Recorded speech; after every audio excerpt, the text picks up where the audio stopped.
Povo amado, povo querido, povo de Deus, é um prazer mais uma vez estar aqui com vocês, aí na casa de vocês, no lar de vocês. Espero que vocês estejam bem e cuidados por Deus. E aproveitando essa oportunidade, de tempos difíceis, de epidemias, lamentavelmente, pessoas aproveitam essas oportunidades. E é verdade que, politicamente, as pessoas estão causando mais divisão do que união. Em um tempo difícil de lidar, pessoas doentes. Sabemos que cada um quer se apoiar na sua verdade. Há verdades no lado direito, há verdades no lado esquerdo, mas não é para trazer divisão. E a palavra de Deus hoje veio trazer união para você.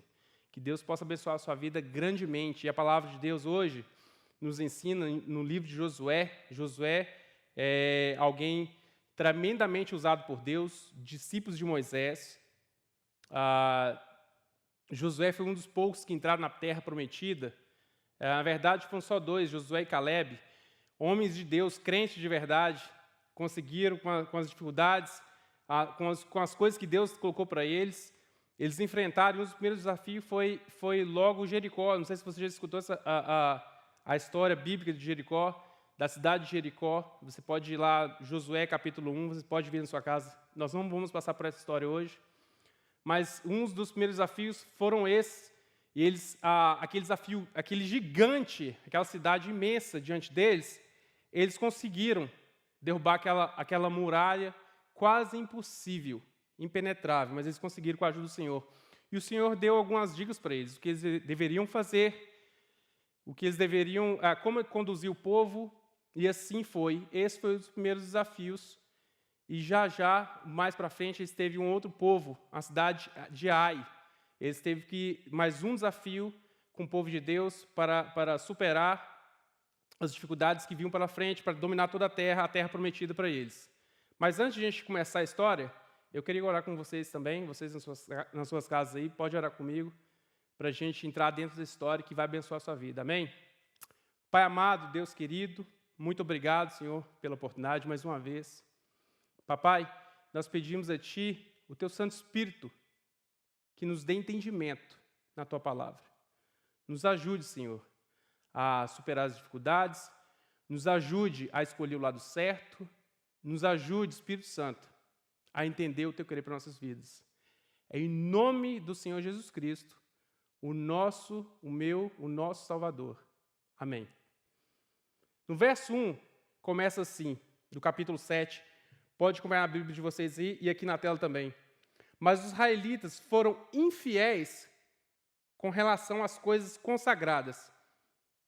Preste atenção aqui que ele fala infiéis com as coisas, relação às coisas consagradas, porque é o seguinte, é quase impossível dizer ou afirmar que quando eles conquistaram Jericó, esse povo não pecou. É difícil imaginar que dias ninguém pecou, fez nada. Por isso a palavra de Deus está dizendo, está destacando. Infiéis com coisas, relação consagradas, as coisas consagradas que Deus tinha avisado para eles. Continua assim. Acã, filho de Carme, filho de Zirri, filho de Zerá, da tribo de Judá, apossou-se de algumas coisas delas. E a ira do Senhor se acendeu contra Israel. Nos tempos do tem nada a ver, Deus se importa com os detalhes. Deus se importa com os detalhes. No tempo que a gente vive do nada a ver, tudo pode, talvez Acã, com toda aquela riqueza, aquele exército grandioso, derrubado, tudo caiu no chão, tudo foi por terra. Talvez algumas peças não fariam mal nenhum, mas eu te afirmo e te digo, Deus se importa com os detalhes. Eles tinham toda a terra para frente a conquistar, tinham riquezas, e talvez isso pode ter corrompido Acã, pode ter trabalhado no coração dele, que talvez coisas pequenas Deus não se importaria, mas eu te digo, Deus importa com os detalhes. O verso 2 e 3 continua assim. Sucedeu que Josué enviou homens de Jericó a Ai, que fica perto de Bet-Aven, a leste de Betel, e ordenou-lhes, subam e espionem a região. Os homens subiram e espionaram Ai. Quando voltaram a Josué, disseram, Não é preciso que envie todos, que todos avancem contra Ai. Envie 2 ou 3 mil homens para atacá-la. Não canse todo o exército, pois eles, presta atenção nisso aqui, são poucos, pois eles são poucos. Não se sinta o último álcool em gel da loja, nesses tempos de epidemia. Não subestime seu adversário. A verdade é que o povo de Israel talvez poderia estar se sentindo assim. Conseguimos conquistar uma cidade imbatível, um exército imbatível. Agora manda 2 ou 3 mil homens ali. É para Deus mesmo. Não subestime seu adversário. E o seu adversário hoje não é a cidade de Ai, é o diabo. Não subestime. Faça como o time do Flamengo. Eu detesto, não gosto, tenho que admitir, falar isso, porque meu time não é o Flamengo, mas o que eles têm feito, quem acompanha futebol sabe. Detesto admitir isso, mas tem que admitir. Faça como o time do Flamengo.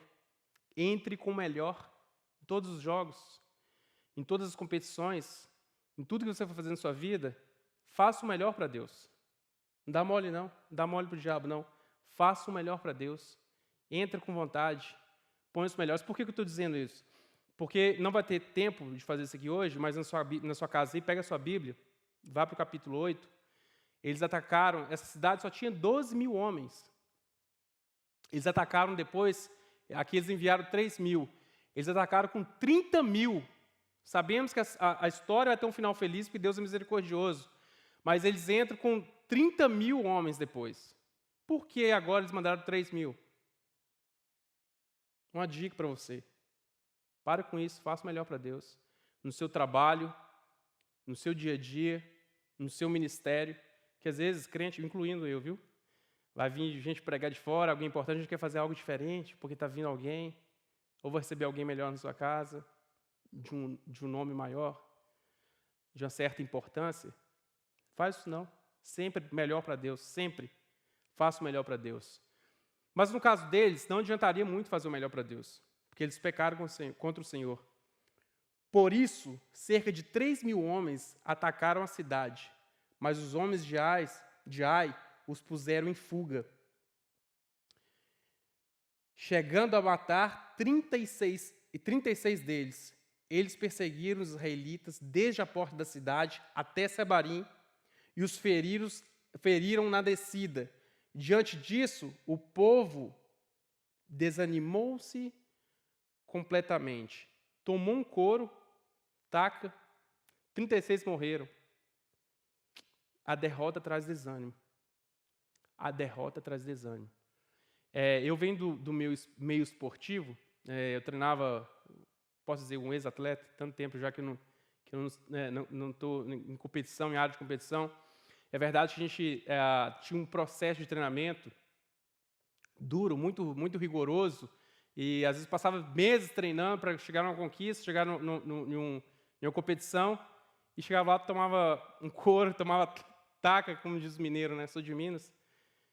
Perdia, e a verdade é que nesse tempo, naquele tempo que você está passando ali, é um desânimo total, porque você se preparou, você treinou, gastou horas de treinamento intenso, e a derrota, a verdade, que traz desânimo. E eu tenho tentado aplicar isso na minha vida,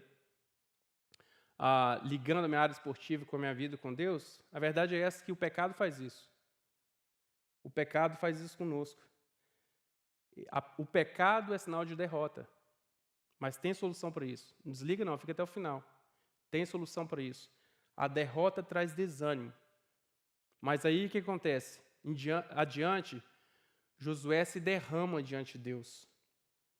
Olha o que Josué diz quando depara com essa desgraça em Israel, depois de tanto sucesso. Ah, soberano Senhor, por que fizeste este povo atravessar o Jordão? Foi para nos entregar nas mãos dos amorreus e nos destruir? Antes, nos contentássemos em continuar no outro lado do Jordão. Olha, presta atenção no final.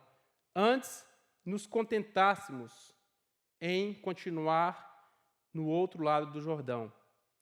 O outro lado do Jordão é antes deles atacarem Jericó, entrar na terra prometida. ele perguntou e exclamou aqui, uma coisa muito importante para nós. Não faça afirmação nessas circunstâncias ou nessas que você se encontra. Evite afirmações pontuais, porque você querer desvendar e afirmar o que está acontecendo na sua vida, por que isso, por que daquilo, o que está na história deles, o que estava acontecendo com eles naquele momento. Josué não sabia ainda o que tinha acontecido. Ele falou, melhor a gente ter ficado para trás. Talvez você esteja pensando, por que estou aqui nessa situação? Você que é imigrante, você que mora em outros países, hoje está assim, a tecnologia estamos tendo acesso a todos os países, louvado seja o Senhor por isso. Você que talvez esteja no Japão, França, na Europa, na Ásia, no Brasil, aqui nos Estados Unidos, você talvez pergunte, por que eu estou aqui? Por que estou nessa situação? É por causa disso e daquilo. Talvez você está afirmando coisas que aconteceu com você. Mas pergunte por quê. Não afirma, não. Pergunte por quê. Comece a fazer uma análise da sua vida. Não necessariamente tudo que acontece com você é por causa de um erro. Mas faça pergunta constante. Eu estou falando isso porque eu faço isso com a minha vida. Faça uma análise. Esse é o Evangelho. Autoanálise. Antes de olhar a trave no olho do irmão, olhe o cisco que está no seu. Evangelho, é Jesus Cristo. Faça uma autoanálise. É bom. É bom para você. Mas será que Josué lembrou do que Deus disse a ele? Ele se derramando diante de Deus. Chorando diante de Deus. Ele falou, Senhor soberano. Não diz que ele estava chorando, mas eu tenho para mim que ele estava chorando, colocando diante de Deus. E o verso ali continua, a gente lê um pouquinho só. Eles se derramando diante de Deus, por que tinha acontecido aquilo. Eles rasgaram suas vestes, indignados. Mas será que nesse momento Josué lembrou que lá no capítulo 1, Deus deu uma promessa para ele? Seja forte e corajoso. Nunca te deixarei. Será que esse momento de angústia, momento de dificuldade, tempos de epidemia, de pandemia, você está lembrando da promessa que Deus fez para você? Será que nos momentos o seu banco aí não tem tantos zeros à direita? Será que no momento que o trabalho diminuiu, que as dificuldades estão chegando na sua porta, você está lembrando da promessa que Deus fez para você? Seja forte e corajoso. Deus fala no mínimo umas 3 vezes no capítulo 1. Seja forte e corajoso. Não temas, seja forte e corajoso. Nunca te deixarei e jamais te desampararei. Seja forte e corajoso. Mas sabe uma coisa que ele disse também? Que às vezes a gente tem as verdades. No tempo que a gente vive hoje, todo mundo tem a sua verdade. E as pessoas usam a palavra de Deus para dizer meias verdades. E às vezes acontece com nossas vidas. Olha que... Mas também sabe que Deus diz para ele, além das promessas que jamais deixaria ele, mas disse assim também, não se desvia nem para a direita e nem para a esquerda. Nessa guerra política, cuidado com sua decisão. Cuidado com por você estar fazendo da sua posição política, ou qualquer que seja, o seu Deus. Deus estava com Josué, de fato. Jamais Deus iria deixar Josué, mas ele deixou um recadinho para ele. Estarei contigo, mas não se desvie nem para a direita e nem para a esquerda. Em uma ocasião, antes de Josué, eles estavam preparando para enfrentar Jericó, destruir as muralhas. E antes dele chegar lá, a palavra de Deus diz assim, Josué capítulo 5. Olha que interessante. Estando Josué perto de Jericó, olhou para cima e viu um homem em pé, empunhando uma espada. Olha que interessante. Aproximou-se dele e perguntou-lhe, você é por nós ou por nossos inimigos? Olha, é interessante isso. Josué, prestes a tomar a cidade, de forma assim, eu vejo de forma proposital o Senhor ali. Josué olha para cima e vê esse homem. E chegou para ele e perguntou: você é por nós ou por nossos inimigos? Ou seja, você é por nós, nosso exército, ou o pessoal de Jericó? Olha o que ele disse. Nem uma coisa e nem outra, respondeu ele. Venho na qualidade de comandante do exército do Senhor. Eu acho tremendo isso. Eu acho tremendo isso. Nem uma coisa nem outra, respondeu ele. Venho na qualidade de comandante do exército do Senhor. Sabe o que é o mais interessante, amados? Não é Deus estar do meu lado. Se ele estivesse do meu lado, ele não seria Deus. Eu tenho que estar do lado dele. Nós temos que estar do lado do Senhor. Não tem partido certo. Não tem opiniões certas. Tem Deus certo. Nenhuma coisa. Josué, um homem de Deus, Deus prometeu estar com ele, do lado dele. Agora, ele depara, uns dizem, eu não vou afirmar, mas uns dizem, não tem dificuldade de crer, que era Jesus, o próprio Jesus ali, com a espada na mão. Uns dizem que era Miguel, arcanjo Miguel. Eu não vou afirmar isso para você, que a palavra de Deus não deixa tão claro, mas não tem dificuldade. Eu sei que de fato que é a presença de Deus ali. Ele viu Deus, a presença de Deus, e respondendo para ele, nem uma coisa nem outra. Venha na qualidade de comandante do Senhor dos exércitos. Uns afirmam que é Jesus Cristo.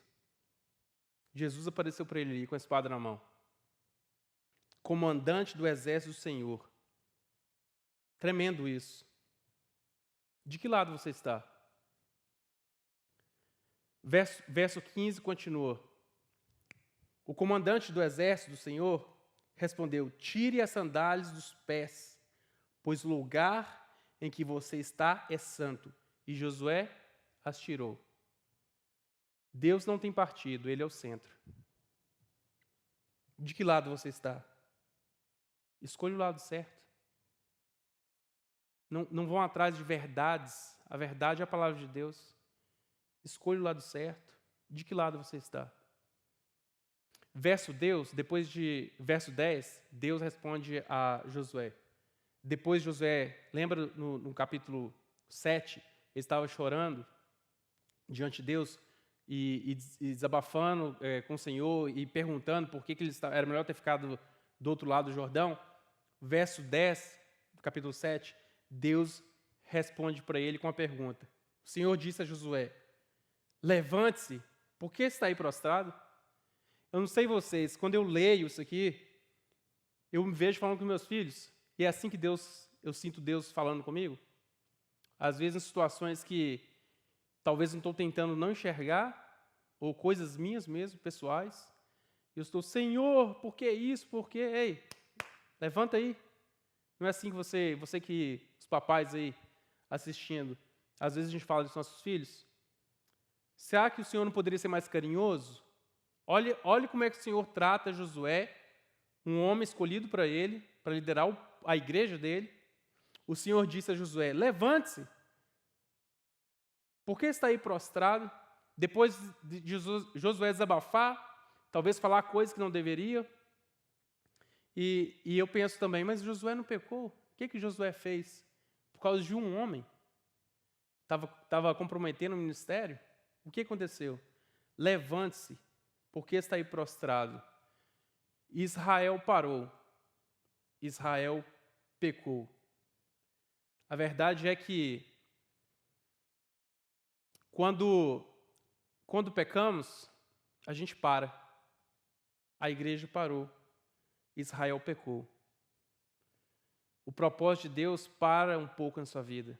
As bênçãos de Deus que estão próximas, você para no tempo. Sabe esses filmes de ação que eles fazem? Eu achei legal, e quando faz esse filme, o Matrix, eles fazem esses filmes, esses efeitos especiais, que para tudo, eles veem. É como se fosse isso. Esse cenário que para, congela você no caminhar com Deus, por um propósito, e você, quando você peca, você para. E é justamente isso. E a minha preocupação é o seguinte: nesse tempo que todos nos seus lares, e um tempo delicado, se a gente está encarando isso como um tempo de oportunidade de se aproximar de Deus, ou de errar o alvo? Israel pecou, Israel parou no tempo. Israel pecou, violou a aliança que eu lhe ordenei. Deus respondendo a Josué, apossou-se de coisas consagradas, roubou-as, condenou-as e as colocou junto aos seus bens. Olha só. O verso 12 diz assim: por isso, os israelitas não conseguem resistir aos inimigos.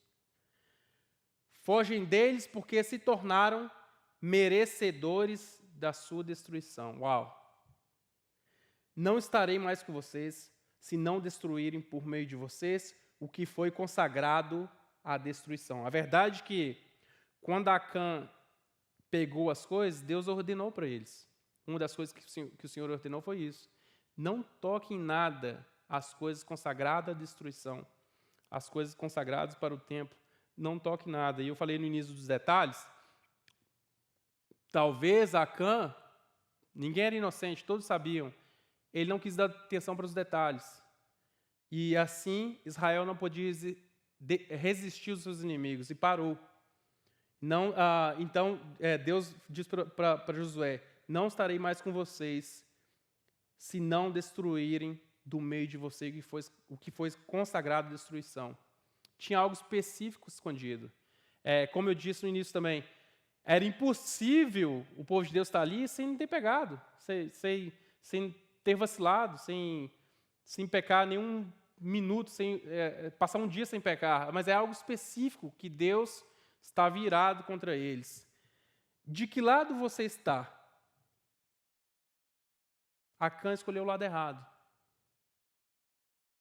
Ele escolheu o lado errado. Infelizmente, Acã escolheu o lado errado. Faça essa reflexão. Eu gosto de pensar, estou falando aqui para mim primeiro, a palavra de Deus. Me diverte. De que lado que eu estou? Não faz mal, não. Não faz mal pensar.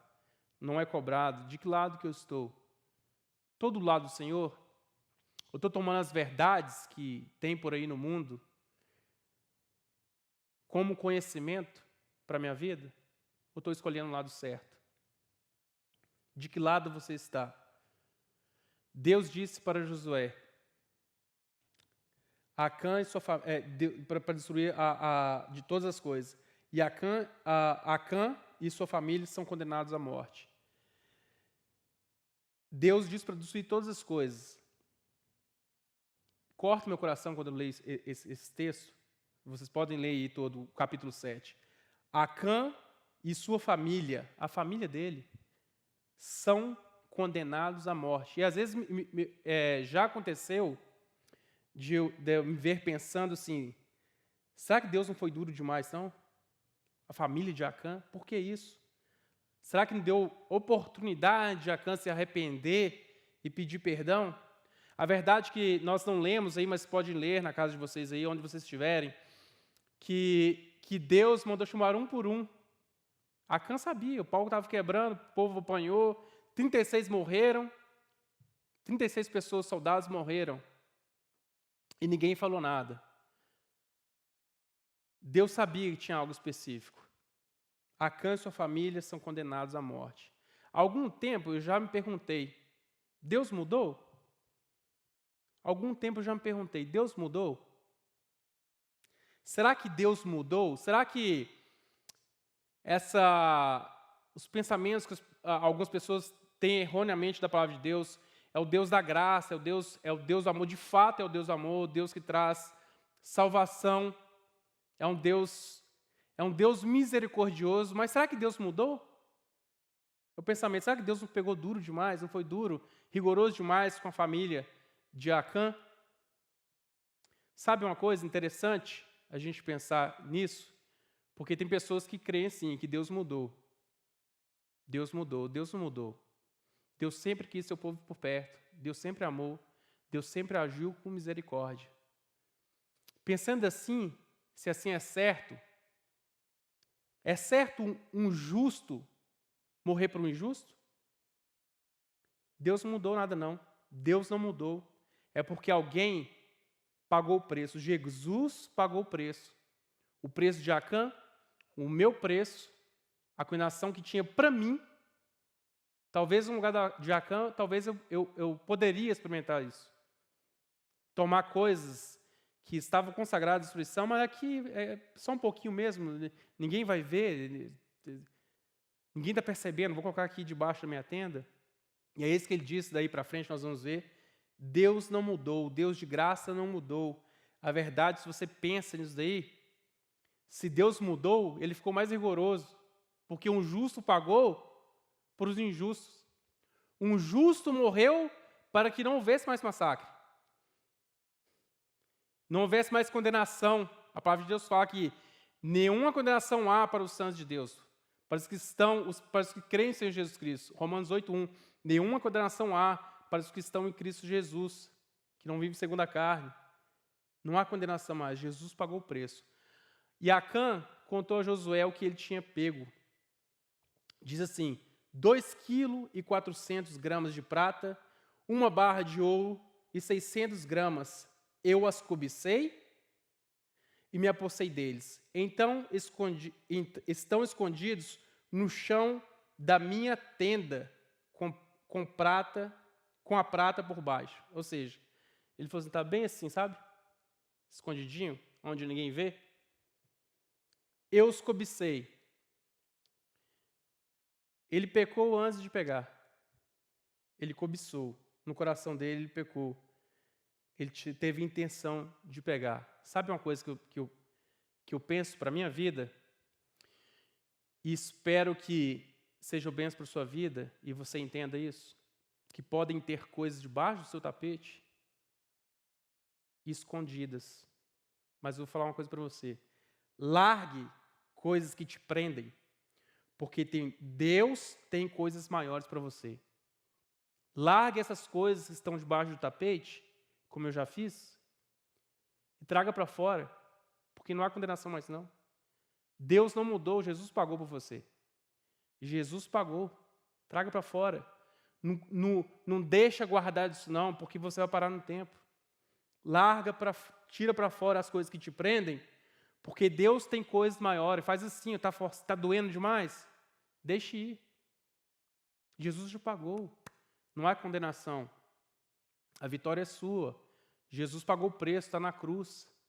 Aquilo era condenação, porque Acã, porque a palavra de Deus diz que, na lei, se você fosse responsável por morte de alguém, você tinha que pagar.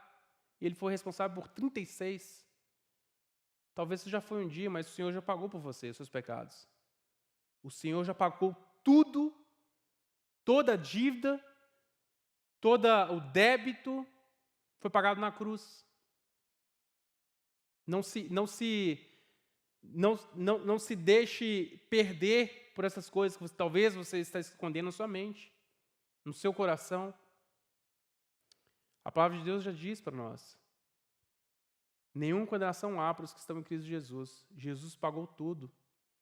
Está consumado. Então, por isso, em Tiago, eu gosto desse verso, Tiago 5:6. Portanto, o que nos resta a nós, confesse seus pecados aos outros. Confesse ao pastor, ao seu irmão próximo, um líder, um irmão legal que você pode confiar. Eu tinha uma experiência tremenda de um amigo, talvez ele possa estar assistindo. Ele me ligou e estava compartilhando as dificuldades dele comigo, e eu falei, poxa vida, obrigado, Senhor, não mereço isso. E ele falou que estava tendo dificuldade para compartilhar as dificuldades dele, porque ele não sentia de Deus, não sentia confiança em outras pessoas. E ele falou assim comigo, Deus me deu você. Aquilo me comoveu. Foi tremendo, porque o que ele estava fazendo era isso. Ele estava confessando os erros dele, confessando as dificuldades dele, tirando debaixo do tapete que estava escondido, que um dever e umas coisas que Satanás faz é te acusar. Acusar o quê? Quem pode acusar contra os escolhidos de Deus? Não há acusação contra você, amado. Você é filho de Deus através de Jesus Cristo. Confessem os seus pecados para serem curados. Tiago 5, nós vimos o verso, um pedaço do verso. Confesse seus pecados aos outros, orem uns pelos outros para que vocês serem curados, não condenados. Confesse, para que sejamos uma igreja saudável. Saudável, uma igreja que cresce mundialmente, não só aqui, na nossa, mundialmente. O corpo de Cristo, não só aqui, está espalhado, é o corpo de Cristo. Confessem. Não guarde as coisas. Não guarde as coisas que estão destinadas à destruição e não tem nada mais a ver com a sua vida. Que é pornografia, adultério, mentira, discórdia, inveja. Todas essas coisas que faziam parte de nossas vidas. Deus tirou tudo. Você é uma nova criatura em Deus. E a pergunta é, de que lado você está? Não esteja no lado de Jacã ou no lado das verdades do mundo. Esteja no lado certo, que é Jesus Cristo. Deus abençoe sua vida.